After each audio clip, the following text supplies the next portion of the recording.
moderator di-share dari CV dari beliau.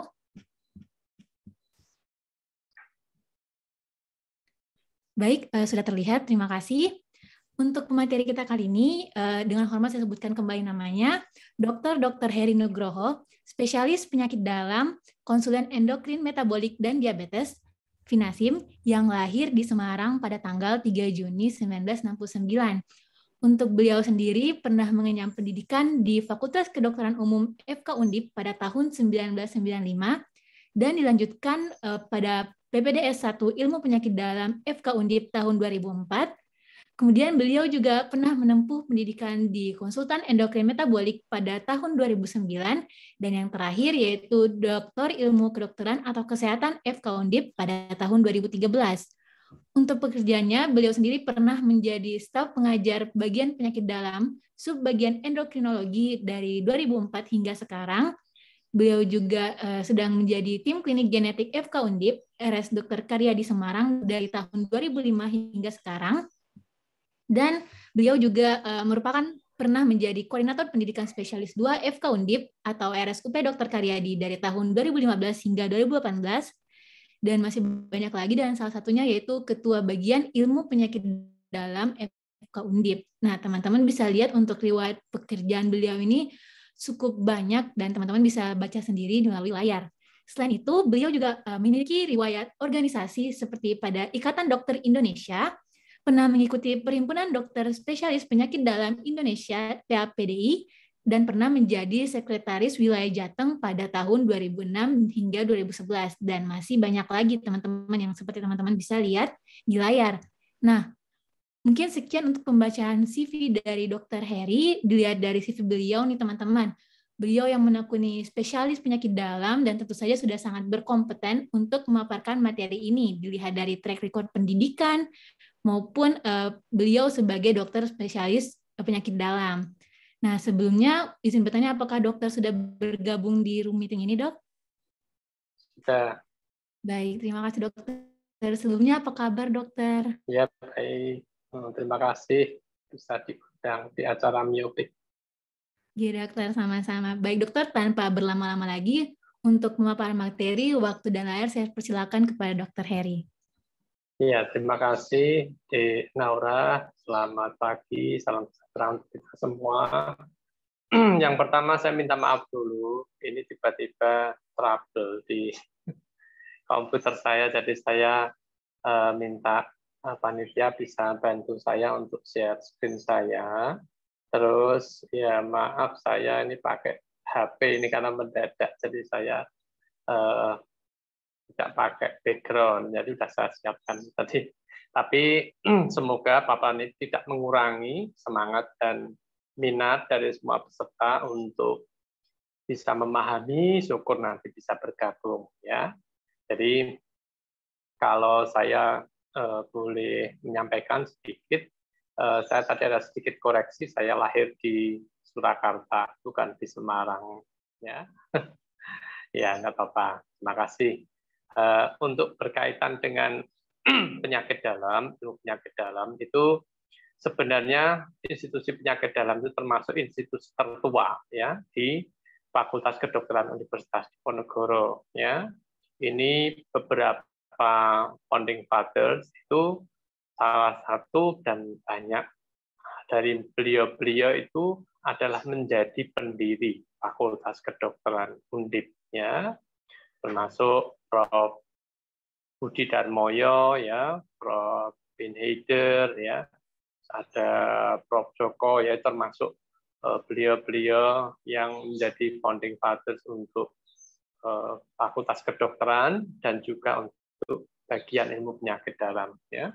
Kalau dilihat dari sejarah Universitas Diponegoro ya, itu berdiri sudah sejak tahun 1961 ya, bersama-sama dengan Rumah Sakit Dr. Karyadi. Terus waktu itu sebagai kepala bagian penyakit dalam ada Dr. Gan, terus disusul sementara oleh Dr. Lim.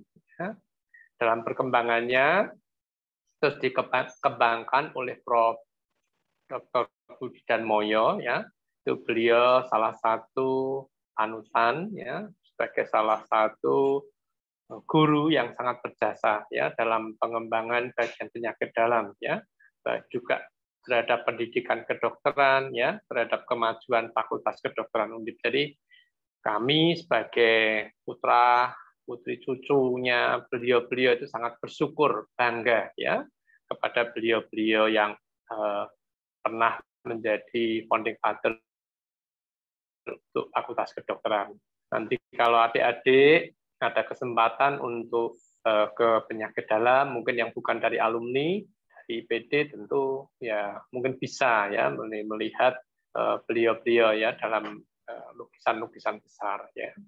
Dan beliau ini selalu mengharapkan para muridnya itu selalu ada semangat ya untuk semakin maju ya, untuk semakin lebih pandai ya, untuk mengembangkan talenta-talenta keilmuan dan keterampilannya sebagai profesi ya, sebagai akademisi, dan akhirnya semuanya itu akan kembali ke masyarakat ya. Dan di sini pengembangan ilmu penyakit dalam itu sudah mengalami berbagai lintas generasi ya. Kalau sampai dengan sekarang ini sudah mungkin beberapa generasi ya, kita sudah menelurkan banyak sekali ya alumnus dari bagian ilmu penyakit dalam, dan semua itu sudah tersebar ya dari Sabang sampai Merauke ya.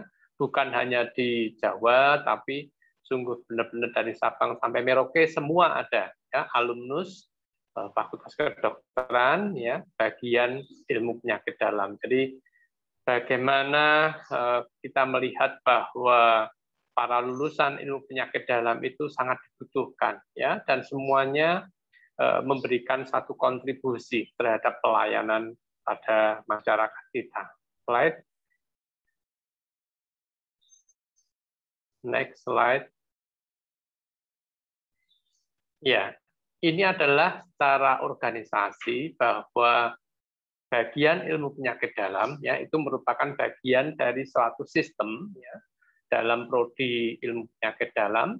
Ini bekerja sama antara KPS ya, kepala bagian, bersama dengan KSM. Jadi KSM itu kepalanya staf medik fungsional dari Rumah Sakit Dr. Karyadi. Jadi kita sama-sama ya untuk bekerja sama dengan dibantu oleh beberapa staf ya. Dalam hal ini ada sekretaris program studi ya, ada koordinator kegiatan, dan dibantu oleh beberapa penanggung jawab tahap. Jadi di bagian penyakit dalam itu ada tahap 1, ada tahap 2, ya, terus ada tahap 3, ya, tahap 3 itu yang paling senior, ya.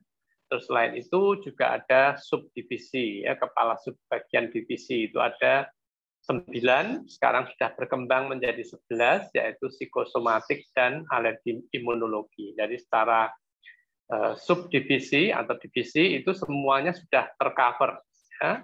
Dan dari akreditasi ya, dari akreditasi yang LAMPTKes kita sudah mendapatkan brevet untuk akreditasi semuanya dibuka ya, on semuanya. Jadi 9 subdivisi semuanya sudah bisa menerima, bukan hanya nantinya SP1 tapi SP2 yang sudah dikembangkan ya. Dalam hal ini KPS juga dibantu oleh beberapa koordinator ya, karya ilmiah, bidang pengabdian ya. Terus ada organisasi dari residen ya, semuanya itu bisa saling membantu, saling bersinergi untuk jalannya prodi ilmu penyakit dalam. Slide. Ya. Ini tadi saya sampaikan, ada beberapa divisi, ya, ternyata ada 11 tadi, tambahnya adalah divisi alergi imunologi dan divisi psikotropik. Ya. Sementara untuk yang psikotropik dan alergi, sementara yang ada satu yang sudah berjalan, yang satu dalam proses untuk ke sana. Ya. Jadi ada pulmonologi, ada kardiovaskuler, ada nefrologi, ada endokrinologi, ada tropik infeksi, gastroentero maupun hematologi, onkologi, rheumatologi, dan geriatri. Ya, ditambah tadi 2 hal. Jadi memang di prodi ya penyakit dalam itu sangat luas ya. Kalau dilihat dari sejarah keilmuan ya, sebenarnya ilmu penyakit dalam itu ilmu yang paling tua ya. dia secara garis besar ilmu kedokteran itu ada dua, yang satu keterampilan, yang satu teori, ya. Tapi pada akhirnya dua-duanya itu juga sama-sama berkembang, ya, berkembang yang teori juga dengan keterampilan, sebaiknya yang keterampilan juga dengan teori. Demikian juga dengan prodi penyakit dalam, ya. Prodi penyakit dalam itu kalau dilihat nanti dipecah sampai ke psikiatri, nanti kulit, ada nanti neuro dan sebagainya. Itulah mengapa pada waktu pemilihan spesialisasi ilmu, ya, untuk penyakit dalam itu sangat luas dan hampir semuanya Anda lihat pada hampir semua pelayanan masyarakat atau pelayanan pasien itu hampir selalu membutuhkan penyakit dalam. Tidak ada yang tidak biasanya. Mau operasi apapun, yang 4 bagian besar, yang umpamanya ada operasi, semua selalu melibatkan penyakit dalam. Ya. Bagian kecil-kecil itu kadang-kadang juga masih manifestasi beberapa penyakit dalam, ya, kasus-kasus seperti umpamanya contoh, ya, kelainan-kelainan umpamanya kulit itu bagian mungkin dari situasi dari penyakit dalam, ya. Terus dari bagian apapun, mata mungkin juga bisa bagian, atau nanti ada bagian apa lagi, banyak sekali, ya, sehingga penyakit dalam itu sangat luas, ya. Jadi kalau diajak ngomong apapun itu biasanya nyambung orang penyakit dalam, ya. Mau diajak ini ya nyambung, ini nyambung, ya, biasanya begitu. Nah, itulah biasanya kemampuan teoretikal itu sangat luas, ya, sehingga dituntut seorang penyakit dalam harapannya pinter biasanya, ya.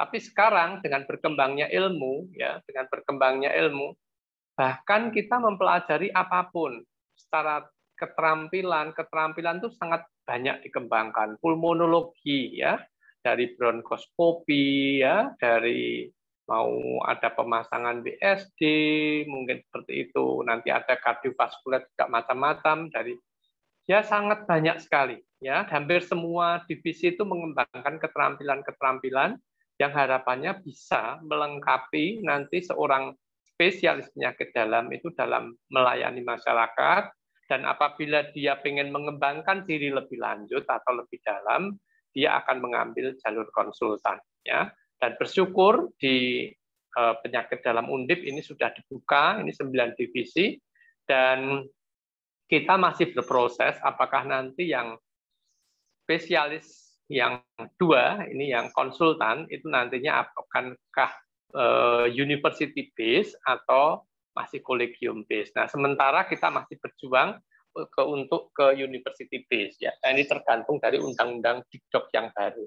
Tapi proses yang ada pada kita untuk yang kolegium jelas kita sudah terakreditasi, tapi kita pada waktu itu mengikuti arahan dari kolegium untuk menjadi university base, sementara kita sudah masuk pada ranah tataran rektor, ya, untuk pengurusan administrasi, ya. Semoga kalau tidak ada hal rintangan, doa restu semuanya, ya, nanti tahun depan harapannya sudah bisa university base, ya. Slide.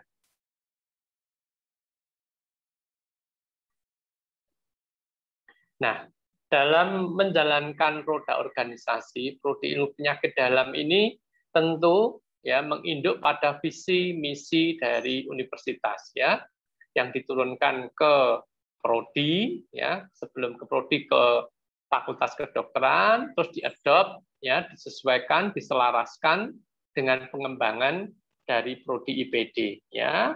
Di sini utamanya untuk penyakit dalam itu mencoba untuk mengangkat satu unggulan terutama dalam kedokteran preventif, ya.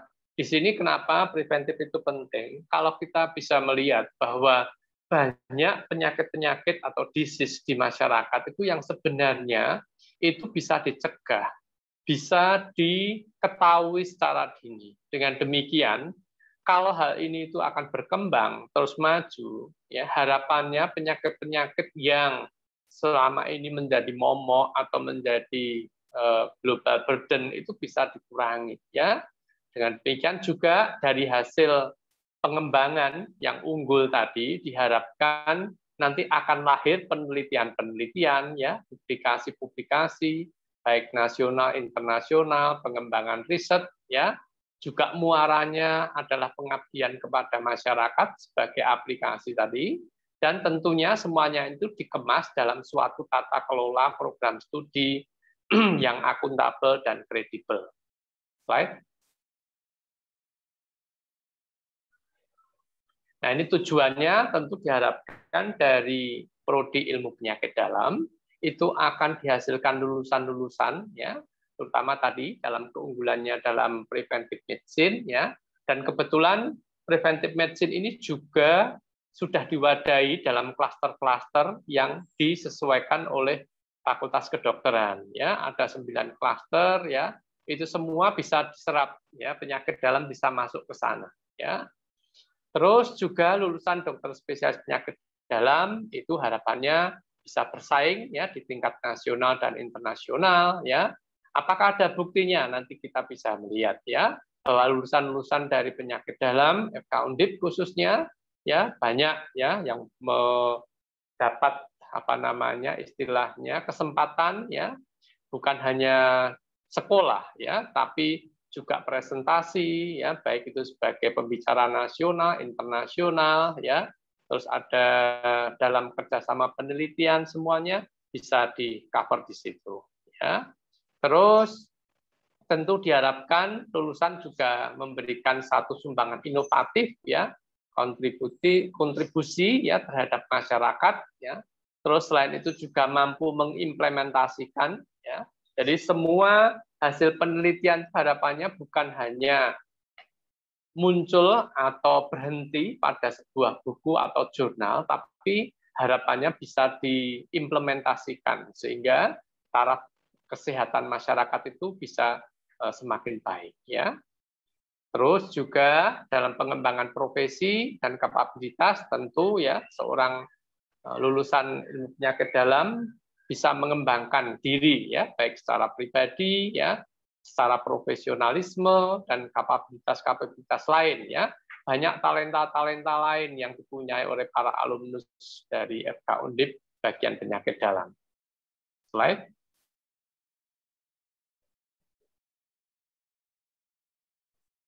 Ya, ini kurang lebih sama, saya kira lanjut saja.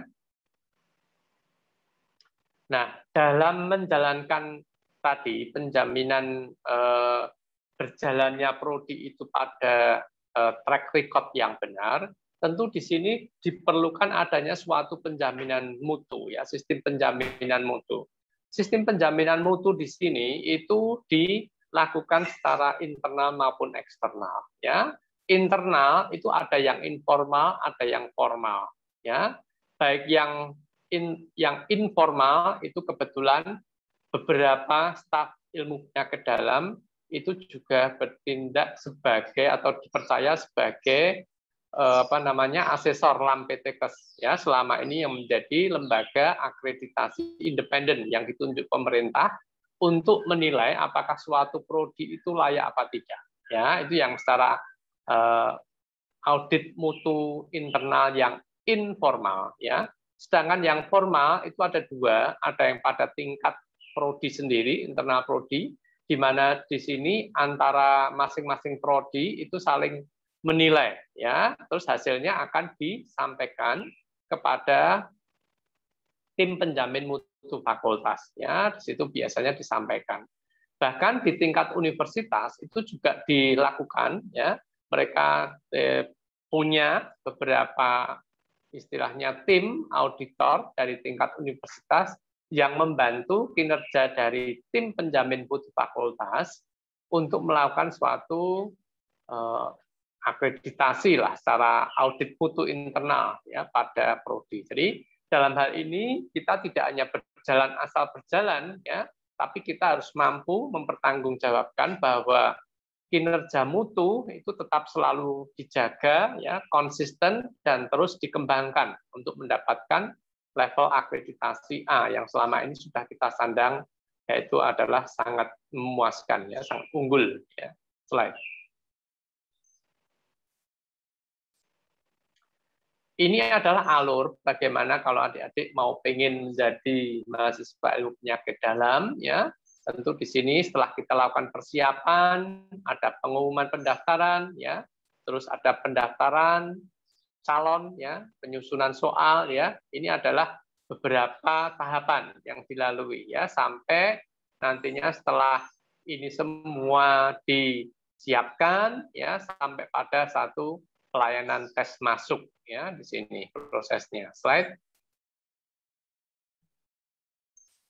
Setelah dilakukan tes, ini bisa biasanya berupa tes kemampuan akademik, ya, terus potensi akademik, ada bahasa Inggris, ya, berapa levelnya, psikologi, ya, psikiatri ini biasanya bekerja sama dengan rumah sakit juga dengan Karyadi, ya. Terus selain itu setelah dilakukan satu evaluasi dinilai, ya, nanti akan diumumkan hasil seleksi tahap pertama, ya. Hasil tes seleksi tahap pertama nanti akan dikoordinasikan dengan Rumah Sakit Dr. Karyadi untuk dilanjutkan dengan pelaksanaan tes kesehatan dan tes wawancara prodi, ya. Tes wawancara prodi ini biasanya KPS juga ikut, ya, bersama dengan perwakilan universitas, terus ada dari dekanat, ya, terus juga ada dari sisi psikologi, ya, biasanya ikut.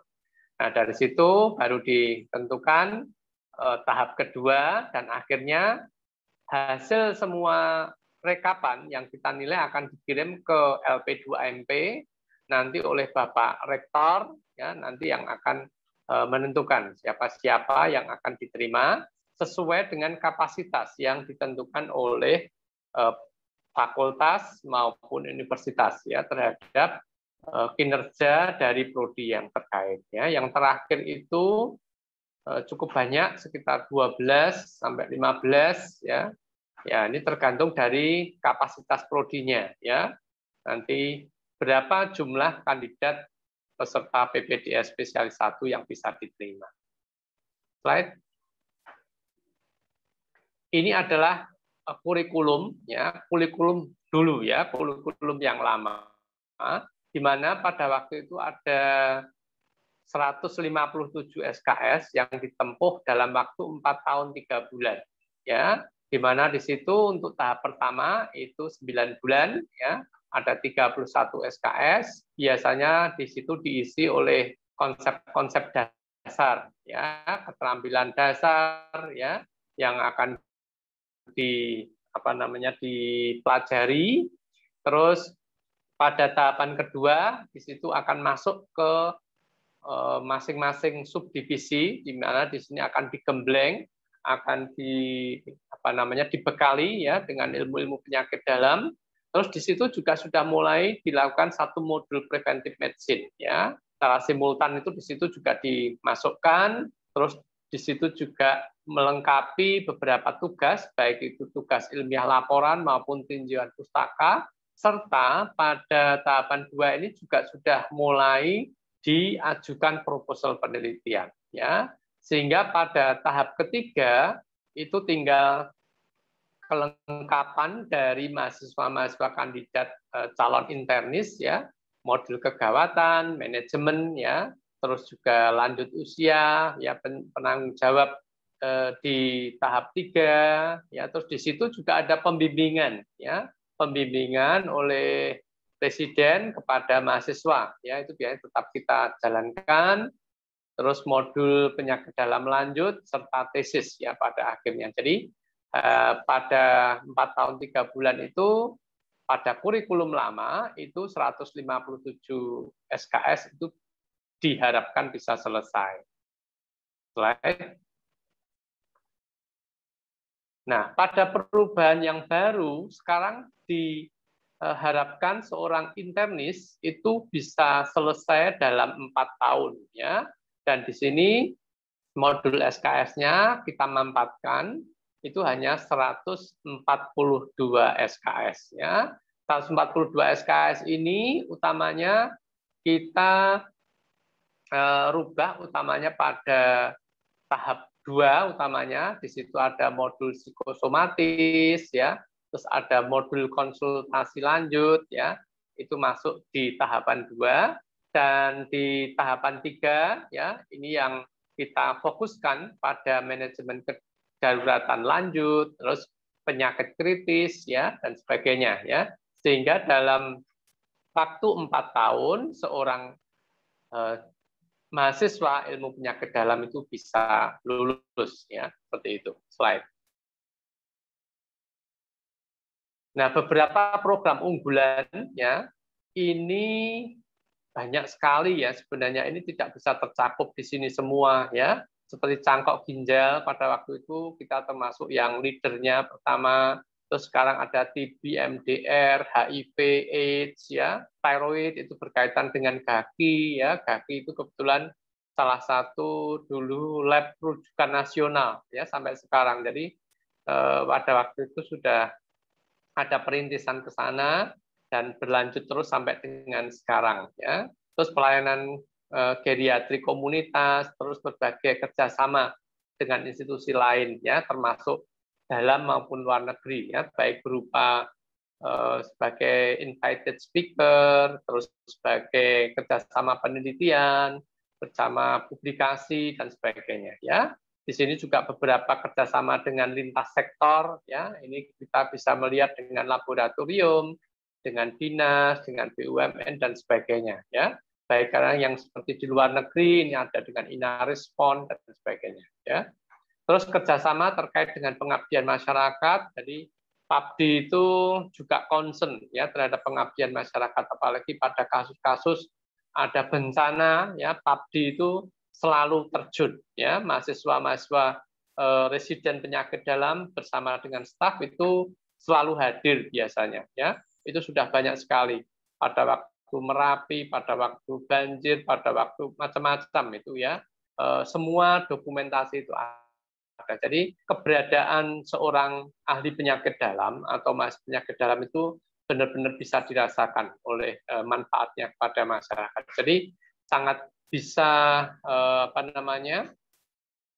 berbahagia dan bangga ya menjadi seorang ahli penyakit dalam di sana ya.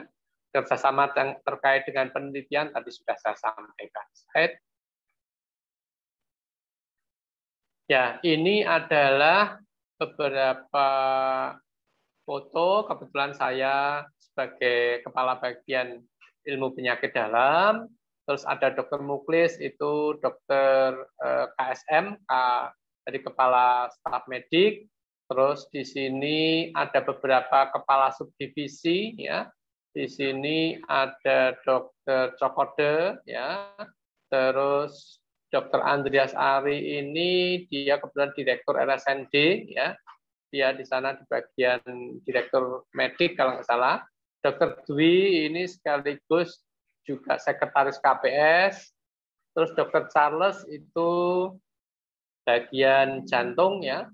Dia masuk di kepala bagian jantung, terus kepala subbagian gastro, Dr. Heri Jagat, dan Dr. Fatur ini kepala sekolahnya, KPS-nya ya, sekaligus mungkin dari bagian kepala bagian paru ya, subbagian paru. Slide. Ini adalah beberapa guru besar yang sekarang masih aktif. Sebenarnya untuk guru besar ini sangat besar ya. Untuk penyakit dalam itu dulu termasuk yang cukup paling besar di FK ya. Tapi pada waktu itu beberapa sudah berpulang dan dari sisi usia, dan sekarang untuk gelar profesor ini memang bukan sesuatu yang mudah, persyaratannya semakin bertambah dan beberapa kandidat sudah disiapkan ya untuk gelar profesor atau guru besar ini. Slide. Ya, beberapa prestasi ya mahasiswa itu biasanya ikut terlibat ya di ada pertemuan-pertemuan ilmiah ya, baik itu nasional ya maupun internasional. Dia juga pernah dicapai oleh para mahasiswa dari ilmu penyakit dalam ya, ada Dr. Praningrum dan sebagainya. Terus ya, tadi sudah ada pertanyaan ya, apakah pengembangan soft skill itu juga ada? Di penyakit dalam itu ada ya. yang terutama sepak bola ya, sepak bola itu banyak sekali yang sudah mencapai lumayan prestasi ya di dalam maupun di organisasi PABDI ya, ahli ilmu penyakit dalam. Terus ada banyak talenta-talenta yang menjadi pembawa acara, pembawa menyanyikan lagu, terus ada band dan sebagainya, itu semua bisa diwadahi dan di sana dikembangkan soft skill yang baik ya. Terus juga ada kalau untuk yang mahasiswa Muslim juga ada persekutuan pengajian yang Kristen maupun itu juga ada persekutuan. Jadi pengembangan secara jasmani ya, baik talenta-talenta yang bisa dikembangkan, terus juga spiritual juga semuanya bisa berjalan dengan baik. Dan kejuaraan-kejuaraan sungguh sangat lumayan dibanggakan ya, di pertemuan-pertemuan itu bisa meraih prestasi dengan baik. Slide. Ya, ini kejuaraan kemarin dari Kopabdi juga tadi sudah masuk ya. Slide itu tadi ya. Jadi pengembangan itu juga semua skill tadi yang saya sampaikan, dan speaker, kadang-kadang kita perlu ada kuliah tamu ya. Terus dengan adanya pandemi juga tidak mensurutkan ya langkah dari pengelola prodi kita untuk tetap ya, mau secara daring atau luring ya, semuanya tetap kita lakukan ya. Dan di sini kita bisa melihat mengenai kegiatan koasisten tetap dilibatkan dalam hal ini ya. Jadi tetap saling berjenjang ya, antara mahasiswa, baik itu dari mahasiswa profesi menjadi SP1, di sini juga ada mahasiswa SP2 ya, semuanya dilibatkan ya untuk selalu aktif. Ya. Slide. Ya, pertemuan-pertemuan ini kita lihat, jadi divisi ilmu penyakit dalam termasuk divisi yang cukup besar atau mungkin paling besar ya. Di sini kita hampir sampai mungkin sudah ada 50 atau 45 itu ya staf ya. Jadi sangat besar kemampuan kita ya. Dan semuanya berbagai level, apa sudah ada cukup banyak yang mengampu berbagai apa namanya istilahnya itu struktural ya, baik pada tingkat internal maupun nasional ya, ataupun regional ya, bahkan internasional juga ada ya, sebagai anggota atau sebagai member atau sebagai itu cukup banyak ya, atau advisory board member itu juga ada dan sebagainya. Jadi cukup banyak ya yang bisa diraih oleh para guru-guru dari ilmu penyakit dalam. Jadi tidak perlu ragu Anda untuk masuk ya, untuk menjadi mahasiswa dari PPDS 1 ya, penyakit dalam ya, dan Anda tidak akan menyesal ya untuk masuk. Tentu akan sangat membahagiakan untuk bisa bergabung dengan keluarga prodi penyakit dalam. Slide sudah selesai saya kira. Ya, ini kejuaraan lain beberapa ya olahraga, jalan sehat dan sebagainya, saya kira sama ya, berbagai simposium dan sebagainya. Terus slide. Ya, ini kegiatan ya dalam 1 tahun ya, dalam situasi pandemi sebenarnya ini belum digabungkan dengan kegiatan-kegiatan yang dari subdivisi ya. Dari divisi itu masih banyak sekali ya. Jadi banyak sekali kegiatan-kegiatan. Jadi ini yang secara divisi dari prodi penyakit dalam. Tapi kalau ditambah dengan divisi sangat banyak. Jadi hampir tidak ada kesempatan untuk santai ya. Semuanya berjalan ya. Semuanya baik itu yang berkaitan dengan pendidikan, baik itu dengan penelitian, baik itu dengan pengabdian ya, sampai dengan publikasi-publikasi internasional dan sebagainya ya. Dan semua staf juga banyak ya, ada yang lulusan dari dalam maupun luar negeri ya. Dan saya kira semuanya yang penting bukan lulusannya namun kualitasnya ya. Kualitasnya bisa enggak dia dipertanggungjawabkan ya, karena itu sebagai salah satu bagian dari contoh pembagian penilaian dari akreditasi, ya. Salah satunya juga kemampuan dari kualitas staf dan sebagainya. Terus juga sarana prasarana yang dimungkinkan semuanya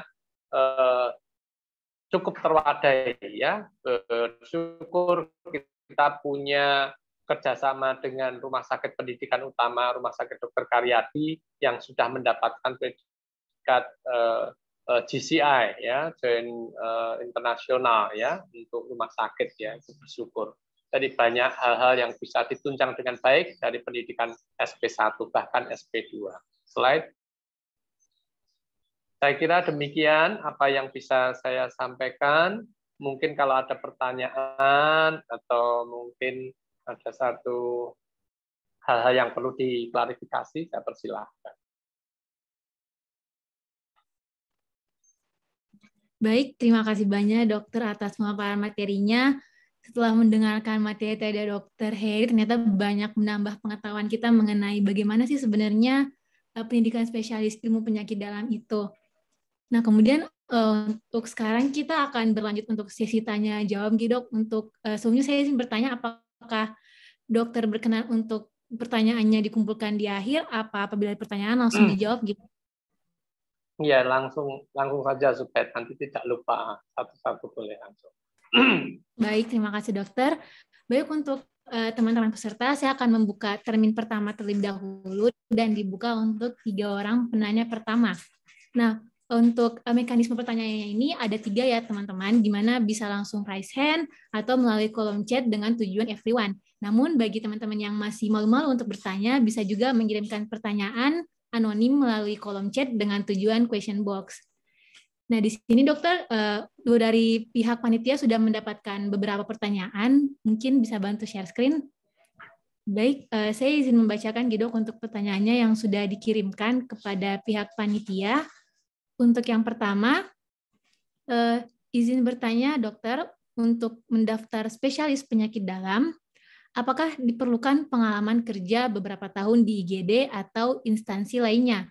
Serta rekomendasi apa saja yang diperlukan, Dok? Terima kasih. Mungkin itu dokter untuk pertanyaan pertama. Ya, terima kasih. Untuk mendaftar spesialis penyakit dalam memang akan lebih baik, ya.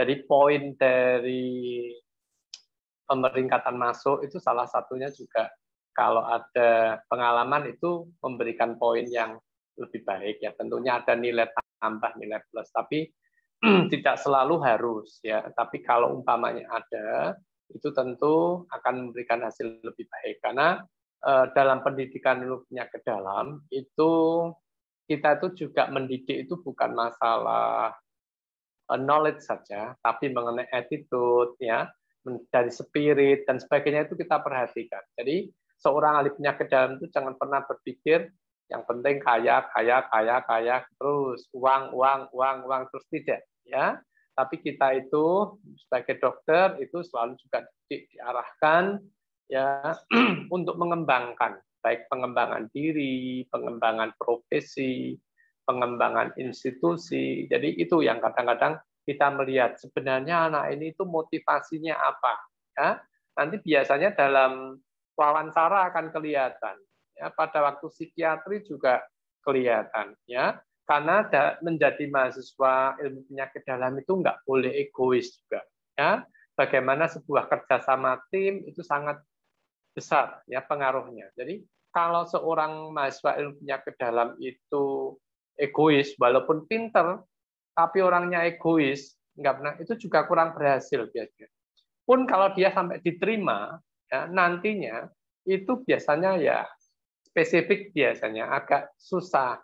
Jadi pengembangannya juga pasti tidak akan sebagus anak-anak yang umpamanya secara sosial, secara ininya bagus, ya, spiritnya baik, begitu.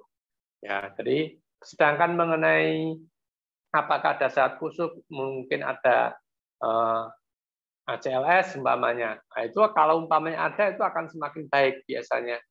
Itu akan juga sekali lagi dapat poin, ya.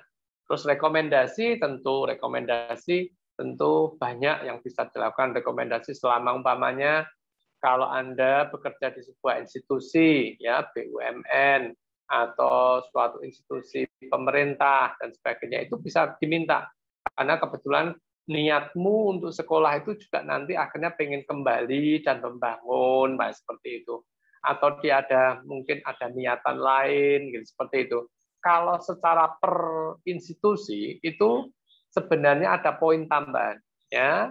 Nanti dari semua hasil pada tahap 1, 2 tadi akan dirangkum kan, nanti dievaluasi di pemeringkatan itu bagaimana, terus kita ajukan ya ke Pak Rektor, ya, tim dari P2AMP. Jadi bukan kita yang langsung menentukan ini pasti masuk, tidak. Jadi sekarang itu semua yang ketuk palu itu di tataran di sana, di Rektor, ya, Pak Dekan bersama mungkin dengan Pak Rektor itu nanti yang akan menentukan dengan mempertimbangkan semua masukan hasil review kita, ya. Dan kebanyakan sih hampir ya rata-rata 90% ya diterima, ya, sesuai dengan ini.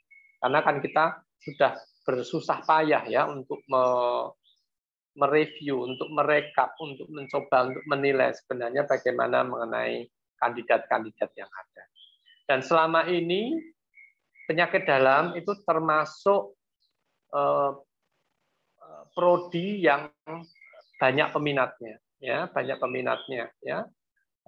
Cuman untuk mengenai kapasitas itu tentu memang ditentukan oleh fakultas dan universitas, dan nanti melihat dari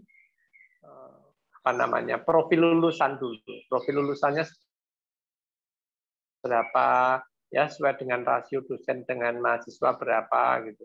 Kadang-kadang bisa naik turun, ya. Tapi kemarin karena ada pandemi sempat kita off karena tidak mungkin kalau untuk pembelajaran waktu itu yang tahun pertama itu hanya lewat daring terus baru berikutnya setelah kondisi pandemi sudah agak mulai bisa terkendali, bukan reda waktu itu, sehingga kita berani membuka lagi. Jadi ada satu angkatan yang cukup besar itu sampai 23 atau 25, ya. Tapi pernah ada satu angkatan yang kemarin diterima banyak, mengingat juga kuota yang ada pada kita itu cukup besar, itu sampai dengan satu angkatan pernah 15, ya. Walaupun rata ada 6, 8, 9, ya, 12 seperti itu. Tapi semakin banyak ya sebenarnya semakin lumayan itu kinerjanya, ya. Karena kalau kita melihat kinerja ke depan ini kan banyak sekali, ya, tugas-tugas tambahan dari mahasiswa, ya, di depan untuk adanya COVID dan sebagainya, itu vaksinasi dan sebagainya. Saya kira demikian. Baik, terima kasih banyak dokter untuk jawabannya. Semoga untuk yang memberikan pertanyaan menjawab ya. Selanjutnya dokter, kita ada pertanyaan lagi dari anonim lagi dokter. Di sini bertanya, mohon izin bertanya dokter, apakah terdapat beberapa aspek pada saat menempuh pendidikan S1 yang dapat menjadi pertimbangan diterima pada saat mengambil spesialis, seperti bidang yang dipilih saat skripsi ataupun IPK maupun nilai modul yang berkaitan tentang spesialis yang diambil tersebut, dok? Mungkin itu, dokter. Ya, terima kasih. Jadi, apakah ada nilai yang mungkin berpengaruh? Tentu, utamanya mengenai attitude itu harus selalu baik, ya. Jadi jangan sampai ada catatan hitam, ya, blacklist itu selama pendidikan seperti koasisten, terutama di bagian penyakit dalam, ya, itu harapannya jangan sampai terjadi, ya. Kalau itu ada, mesti itu masuk dalam biasanya sudah masuk dalam list biasanya anak-anak yang agak bermasalah seperti itu diupayakan. Biasanya kalau situasinya tidak mendukung waktu itu dan sebagainya, kita nggak tahu ya tingkat kesalahannya atau sampai ke tingkat universitas dan sebagainya gitu. Itu ya mesti akan menjadi pertimbangan, ya. Terus kalau untuk mengenai nilai-nilai itu tentu kalau umpamanya ya masuk penyakit dalam umpamanya dia lulus sampai baru 3 kali lulus umpamanya, ya kan mungkin di situ kan memberi catatan yang kurang ya. Sebenarnya niat enggak ini.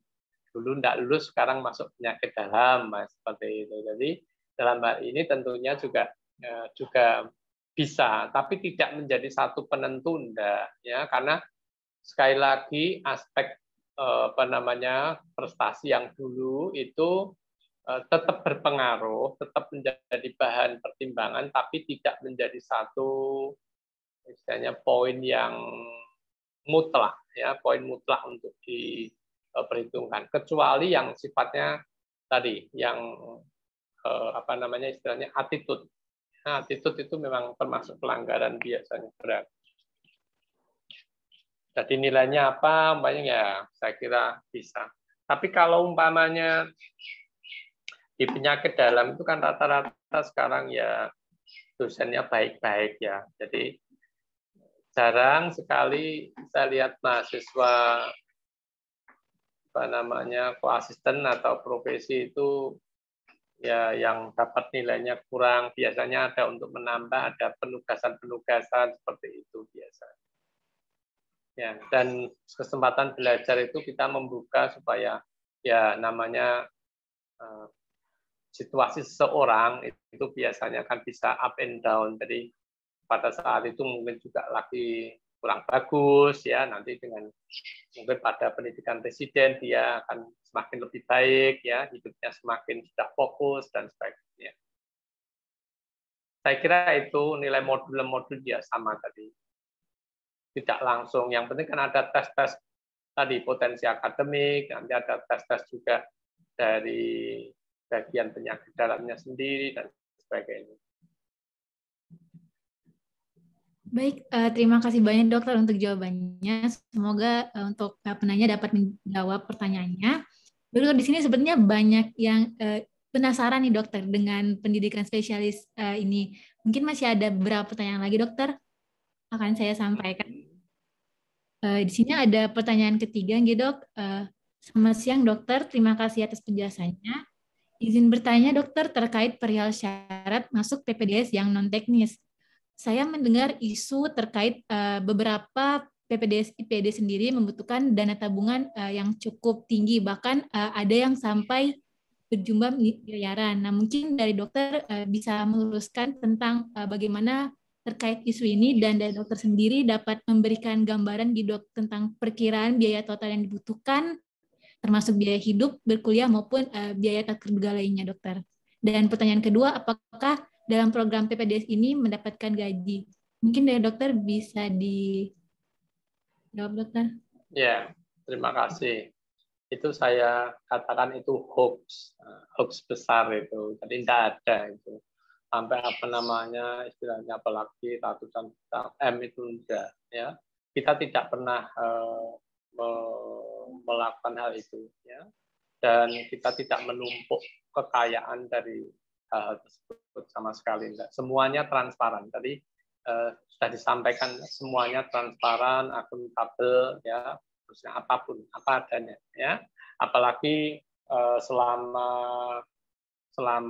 terus terang saya menjabat sebagai ketua bagian ya, kita bekerja sama dengan KPS dan saya kira semuanya apa adanya ya. Kalaupun sampai ada ya umpamanya oknum, saya sebagai kepala bagian saya akan laporkan itu nanti, dan itu bukan suatu pelanggaran main-main kalau hal tersebutnya, karena kita tidak pernah melakukan itu ya. Jadi tidak usah takut ya. Dan sebenarnya terus terang menjadi mahasiswa SP1 itu sebenarnya saya kira kalau dibandingkan ya, kalau dengan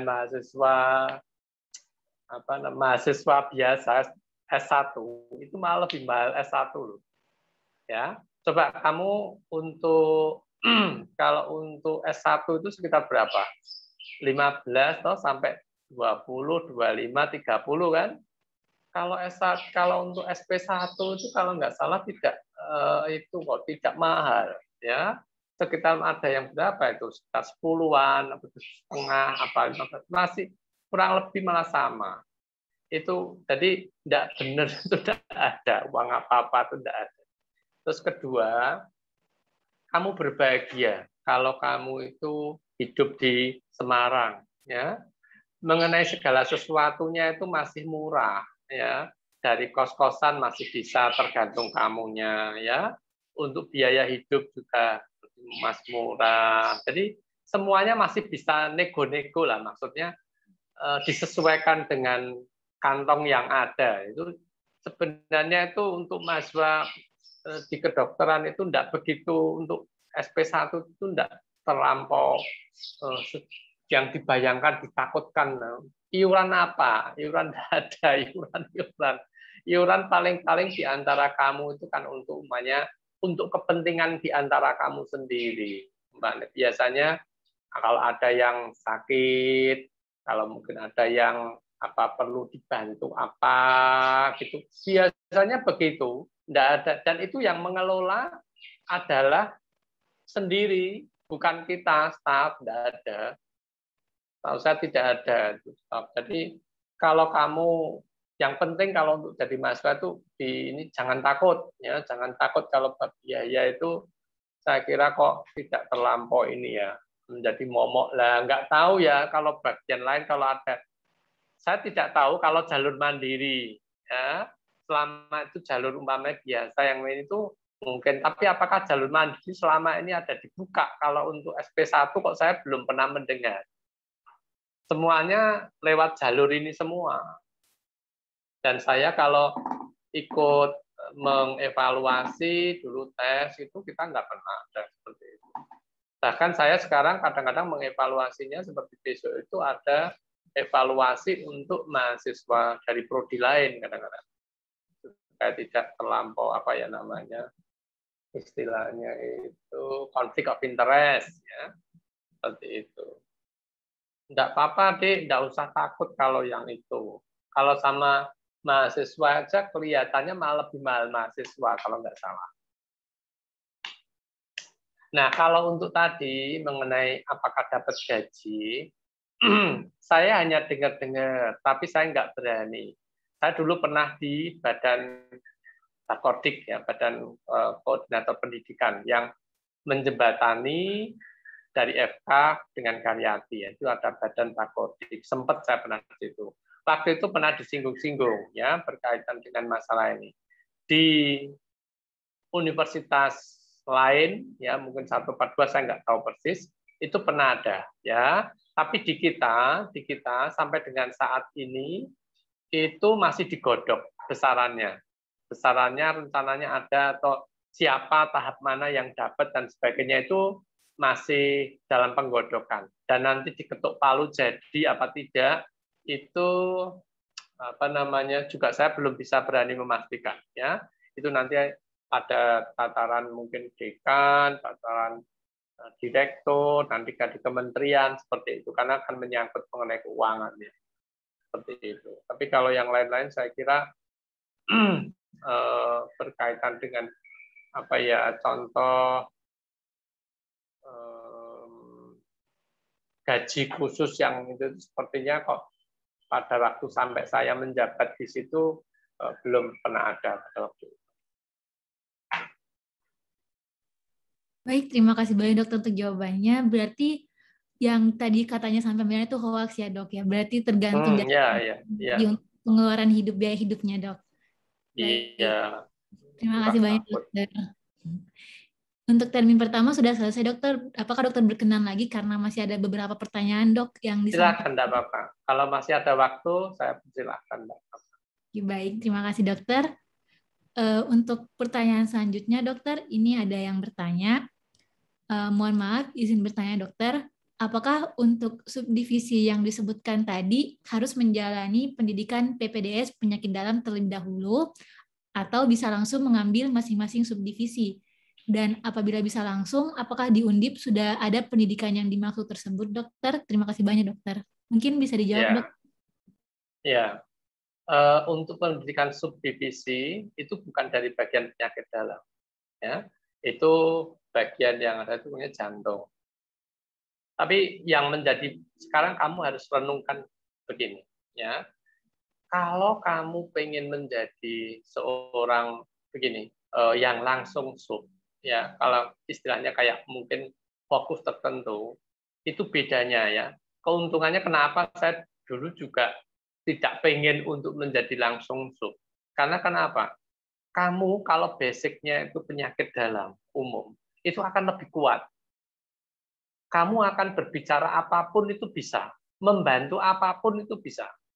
Tapi kalau kamu ke sub tertentu sendiri saja, itu nanti basicnya malah kalau bagian saya menurut saya kurang kuat. Ya, kalau di bagian penyakit dalam, kamu mau masuk apapun, itu lingkup di penyakit dalam dulu, terlebih lagi untuk ke subbagian lain. Ya, sedangkan kalau pengembangan yang mengembangkan istilahnya itu di seperti subdivisi ini, subdivisi itu nanti otomatis itu akan kamu dapatkan ya secara umpamanya belum mungkin secara mendalam, secara bukan subspesialistis, tapi sudah kamu dapatkan di bagian penyakit dalam. Contoh ya, umpamanya begini. Kalau kamu mau mengikuti program pendidikan yang langsung fokus ke A, banyak itu. Kalau yang di A, kamu ya kursusnya dapatnya di A terus. Kalau begitu ada kursus yang kita kan 9 subdivisi, kamu tidak akan dipakai. Di masyarakat tidak akan dipakai. Tapi kalau kamu umpamanya pun spesialis penyakit dalam saja ya umpamanya, kamu sekarang berada tiba-tiba ditempatkan setelah lulus itu di mana? Di timur adalah. Kamu dengan mengikuti umpamanya pendidikan course umpamanya, baik course umpamanya 3 apa 2 yang fokus saja umpamanya di bagian apa umpamanya perut atau nanti dengan bagian ginjal umpamanya.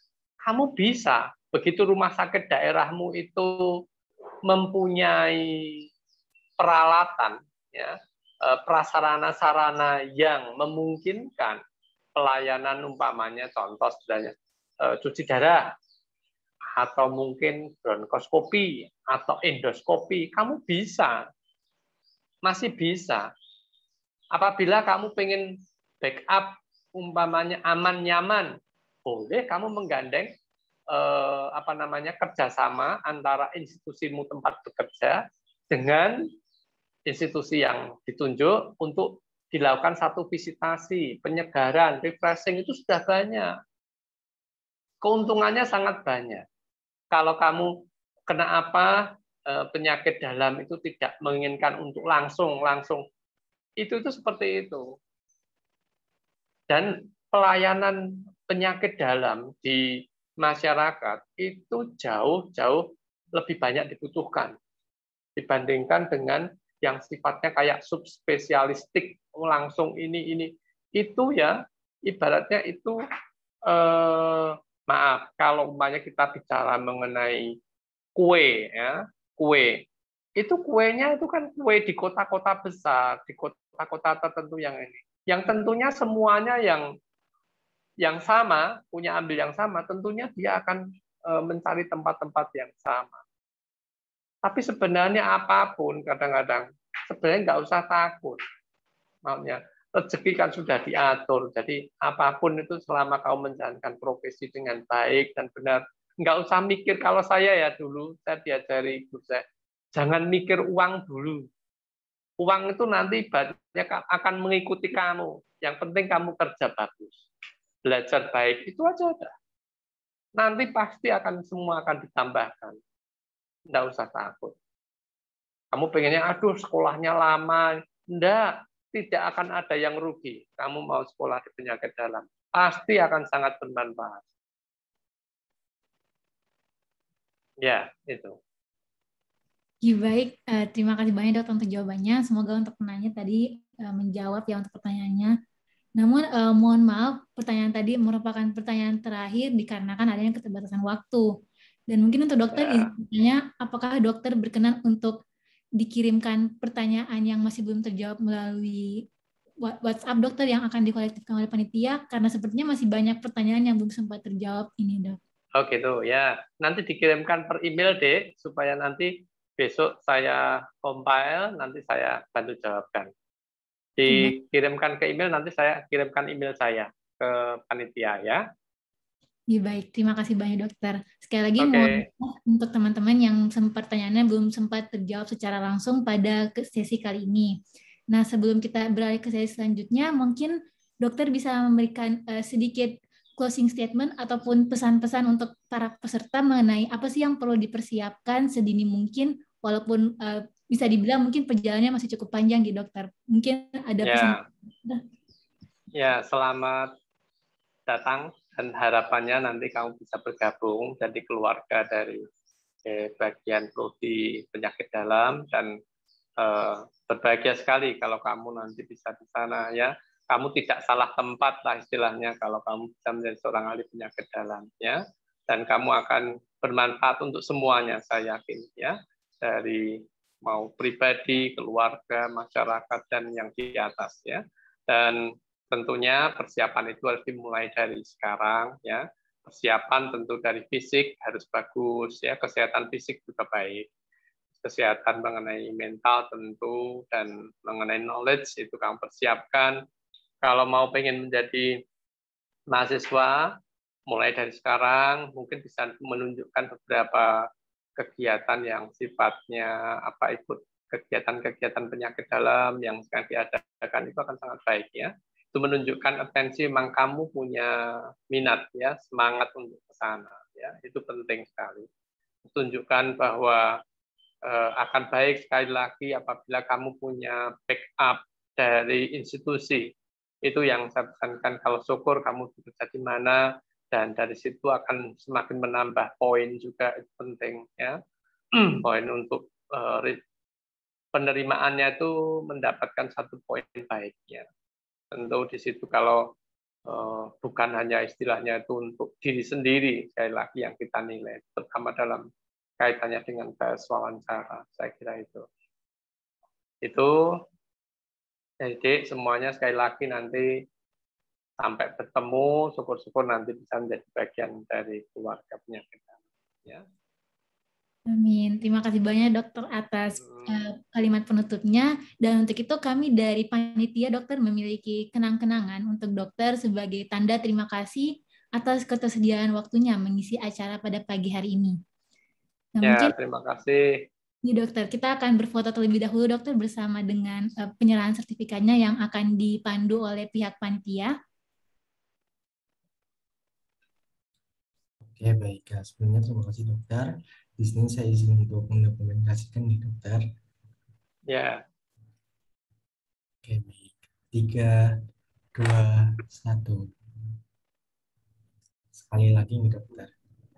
3, 2, 1. Baik, terima kasih nih dokter. Terima kasih. Selamat siang semuanya. Salam sehat semuanya. Semoga bertemu nanti jadi bagian keluarga penyakit dalam ya. Sukses buat semuanya ya. Oke. Selamat siang. Ya. Saya izin live ya. Baik, terima kasih banyak dokter. Terima kasih. Ya.